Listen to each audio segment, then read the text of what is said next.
Dexter. Baby girl, what you doing with your man? I just popped a Zan, 50,000 in Japan.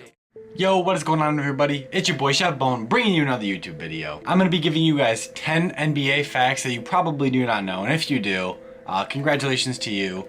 I don't know what else to say, but most NBA fans, average, below average, maybe even above average, might not know these facts. So I hope you guys do learn something in this video or find this interesting and pick up some things that you can tell other people. Make sure you guys do share the video if you like it though. Make sure that lots of people see this video. It should be a good one. So if you guys do enjoy it, and if you do, smash the like button on the video. And if you're new to the channel, hit that subscribe button below. Become a part of the squad. Other than that, I hope you guys do enjoy it. And let's get to the video. Deuces. Fact number 1.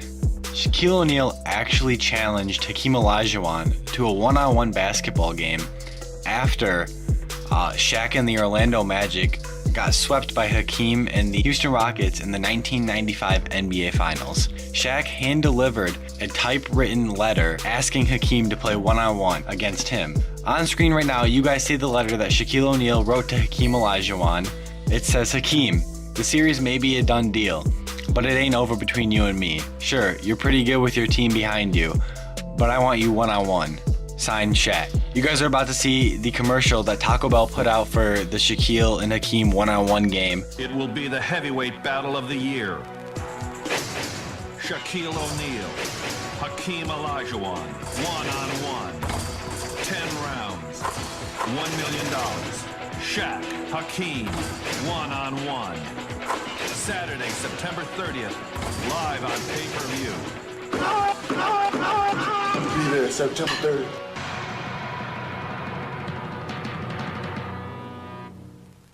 David Stern actually completely shut down this entire event, so it actually never happened. We never got to see the one-on-one, but the fact that Shaquille O'Neal went out of his way to challenge Hakeem to a one-on-one is pretty amazing. With fact number 2, we got the legend Kobe Bryant, the Black Mamba, coming in with something I actually never knew until I started doing this research. And this is pretty insane to think about, but when Kobe was first drafted and then traded from the Hornets to the Lakers, he was actually 17 years old and wasn't old enough to sign his own contract. So his parents had to co-sign his NBA contract just because he was so young. Now, we never see this anymore. First of all, because players never come out of high school. It's not possible. So when you go off to college, you're already going to come into the NBA at least 18 to 19 years old. So this is something we might not ever see again unless the NBA changes the rules. This is definitely a fact most people probably do not know, but something very interesting and something we might not even see later on in the future. With fact number 3, we got Pistol Pete Maravich predicting his death. If you're not quite sure who Pistol Pete Maravich was, he's one of the most iconic and legendary players to play the game of basketball. He was a pretty disliked guy throughout the league, mainly because he did a lot of flashy moves, such as in between the leg crossovers, behind the back crossovers, behind the back passes, all that kind of stuff, which in the era of the 1970s wasn't really done around the league, and many people stuck to the fundamentals of basketball. In 1974, Pete Maravich took an interview with the Beaver County Times. He goes on to say, "I don't want to play 10 years in the NBA and die of a heart attack at age 40. It turns out, in 1988, Pete Maravich died because of a heart attack at age 40 after playing 10 years in the NBA. So it turns out Pistol Pete actually ended up predicting his death 14 years before he actually died. Everything that Pistol Pete said in that interview actually ended up matching up in the future, which is insane to think about, which is why this is such a crazy fact. Fact number 4, we got Linsanity, Jeremy Lin. Since the merger of the NBA and the ABA back in the 1976 and 77 season, no NBA player has scored more points in their first 3 starts than the man himself, Jeremy Lin. Michael Jordan scored 74 points in his first 3. Karl Malone scored 35 in his first 3. Kobe Bryant scored 41 and Derrick Rose scored 55. But nobody has ever topped Jeremy Lin's 89 points in his first 3 starts for the New York Knicks. It has been about 41 years since the merger of the ABA and NBA, and still to this day, Jeremy Lin has the most points through his first 3 starts, which is actually crazy to think about since Jeremy Lin has pretty much fallen off, and you're putting him with the names like Michael Jordan, Kobe Bryant, and Karl Malone, in which he beat out. This is the fact I'm sure not many people know, mainly because Linsanity happened so quickly and it fell off so quickly after that, and Jeremy Lin hasn't been like that ever since then. Coming in with fact number 5 is actually a pretty simple fact. Over the last 40 years in the NBA, only 3 MVPs of the last 40 have been white players. Bill Walton won it in 1978, Larry Bird won it in the 83-84 season, 84-85 season, and 85-86 season, and Steve Nash won it back-to-back in the 04-05 and 05-06 season. This is actually crazy to think about, because 40 years is actually quite a long time span to only have 3 white players to win MVP over those 40 years. This is one of the smaller facts, but it gives us a way to view how much the NBA has changed over the last 40, 50, 60 years, as the NBA has gotten a lot more skilled and a lot more diverse throughout the years. Fact number 6 is something people might actually know. Back in 2000, Paul Pierce of the Boston Celtics was stabbed 11 times, that being in the face, the neck, and the back, while in the pool room of a nightclub on September 25th of the year 2000. Nobody was sure why he was stabbed, or what the altercation was even about. Pierce was driven straight to the hospital right after that and underwent immediate surgery, which ended up going fine. And surprisingly, Paul Pierce was able to play all 82 games of that season. Pierce was coming off a nice season after averaging 19.5 points in just 35.4 minutes, going into his 3rd year into the NBA. Pretty crazy how Paul Pierce was able to complete the following season, all 82 games, after undergoing surgery and being stabbed 11 times. If that doesn't prove how tough Paul Pierce is, I don't know what does.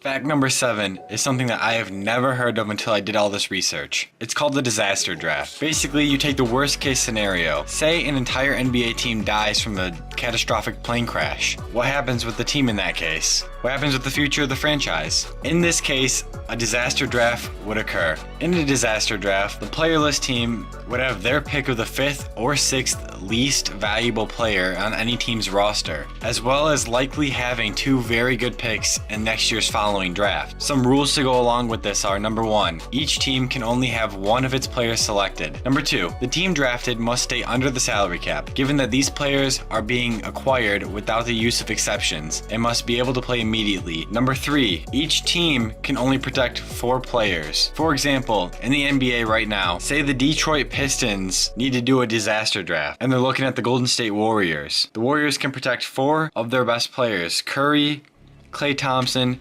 Durant, and then you have to decide between Draymond and DeMarcus Cousins there, whichever one you're willing to give up the most. After that, they can select anybody except for the 4 that the Warriors choose. Luckily for the NBA, a disaster draft has never occurred, but I'm sure this is something you guys have wondered in the past. What would happen to your team if you guys ran out of players? Would you draft from another team? Would your team be done for the season? Well, the disaster draft takes care of this problem. Fact number 8, we have Lucia Harris. Long before there was a WNBA, there was a woman named Lucia Harris who attempted to join the ranks of the Professional Basketball League. She was 6'3" out of Delta State University and was taken in the 7th round of the 1977 NBA draft by the New Orleans Jazz. Harris is still one of the greatest centers to ever play in the women's college basketball. She was a 3-time All-American, 4-time All-State, All-Region, Team MVP, and team high scorer. She set the record of 58 points in a game, which was the most points by a woman in a college game until Cheryl Miller broke that mark. In college, Lucia averaged 25.9 points per game. She won a silver medal with Team USA Women's Basketball. She played 115 collegiate games and scored 2,981 career points, which is 8th best in women's college basketball history. She had a career shooting percentage of 63%, which is 4th best in women's college basketball history. She also averaged 14.5 rebounds per game as a college athlete. The only thing stopping Harris from playing in the NBA were mainly 2 things. Number 1, she got pregnant at the time, which prevented her from attending the training camp. And number 2, she was a 6'3" center going into the NBA with a poor jump shot. Her chances of continuing as a center in the NBA would have never worked out, 6'3" is beyond way too short to play center. And with a poor jump shot, she can't really step out and be a threat outside of the paint. Lucia Harris definitely dominated the women's college basketball game, and sure enough could have had the talent to play in the NBA. That's something we never got to find out. I think all of us would have loved to see her give it a shot and see what she could have done in the NBA. Fact number 9. Baseball Hall of Famer Dave Winfield is the only person to be drafted by 4 leagues for 3 different sports. He was drafted by the MLB, the NFL, the ABA, and the NBA. The ABA and the NBA both being basketball associations. The San Diego Padres selected him as an outfielder with the 4th overall pick of the MLB draft, and both the Atlanta Hawks in the NBA and the Utah Stars of the ABA drafted him. And even though he never played college football, the Minnesota Vikings selected Winfield in the 17th round of the NFL draft. He is one of 2 players ever to be drafted by 3 professional sports, the other one being Dave Logan. Although Dave Winfield went on to be a Baseball Hall of Famer, it's definitely pretty crazy that he was able to be drafted by 2 different basketball associations and 3 total leagues. Dave Winfield was definitely an awesome athlete and a great baseball player.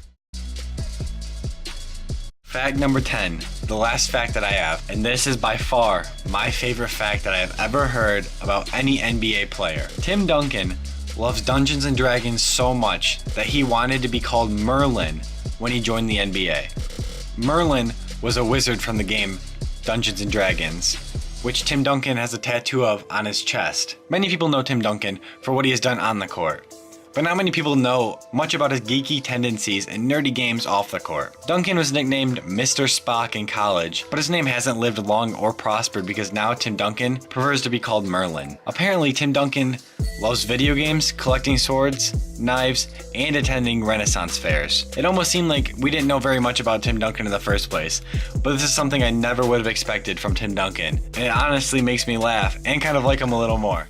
I've got to hurry this outro up, guys, because my camera is really close to dying. But if you guys did enjoy this video, please smash a like. This video took me so long to make, a lot of research and a lot of editing. So if you guys did enjoy, if you guys did and you guys like my channel, hit that subscribe button below. At the end of this video, there'll be links to click to go to some other videos of mine. So please go check those out. Other than that, it's been your boy Chef Bone. I hope you guys did enjoy, and deuces. Hey, hey. She say, do you love me? I tell her only partly. I only love my bed and my mom, I'm sorry. 50 dub, I even got it tatted on me. 81, they'll bring the crashers to the party. And you